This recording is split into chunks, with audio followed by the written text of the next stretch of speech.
After we've discussed unit root testing or non-stationary testing, it makes sense to discuss something called cointegrating regression analysis because it is very, very much related to the topic of non-stationarity. So let's consider we've got the following equation where y is just a simple function of x, and by using one of the previous unit root tests, we have found out that y and x are non-stationary. And we also know that they need to be differenced only once to become stationary, which means that both variables are integrated of the same order of 1. And now suppose we want to test whether the error term from the model is non-stationary, whether it has a unit root. And let's assume we find out that it is actually stationary and that it is just integrated of order 0. Since x and y are integrated of the same order of 1, whereas the error term is integrated of order 0, so it's stationary, we can say that x and y are cointegrated. Therefore, what we have right here is a cointegrating regression where beta 2 is a cointegrating parameter. And economically speaking, two variables are said to be cointegrated if they have a long-term or equilibrium relationship between them. As you can see, this type of model is very useful because it allows us to analyze the long-run equilibrium relationship between economic variables. Like, for example, we can test the long-run relationship between GDP and consumption, or between saving and investment. So those are the potential topic for cointegrating regression analysis. And now let's see how we can test for cointegration.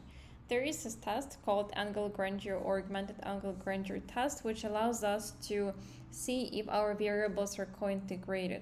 And the steps of this test are the following. So first we need to run the original equation and obtain the estimated residuals from it. After this, we save the residuals and we test them for a unit root using one of the previous tests that for a unit root, either Dickey-Filler test or augmented Dickey-Filler test.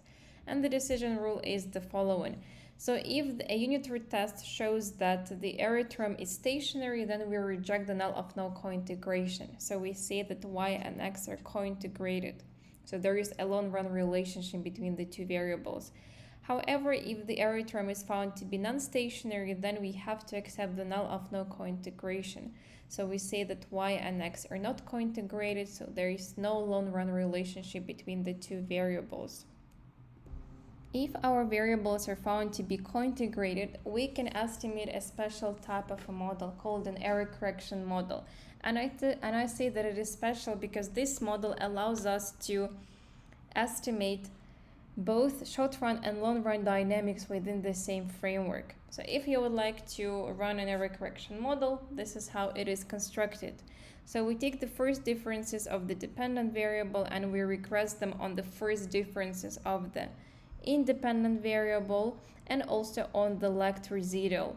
Or instead of the left residual, we can have an expression for it, which is the difference between the left dependent variable and the expression from the right side, beta 1, beta 2, xt minus 1. And let's see what does coefficients mean. So alpha 1, this is the short run coefficient. This is the coefficient that measures the effect of x on y in the short run. Whereas beta 2, this is the long run coefficient and it measures the effect of x on y in the long run. Alpha 2, this is the so-called error correction term, or also known as the adjustment coefficient, and it measures how fast x and y converge to the long-run equilibrium. So as you can see from this expression, we get actually three pieces of information. We get the short-run relationship between x and y, the long-run relationship between x and y, and also the speed of convergence to the long-run equilibrium.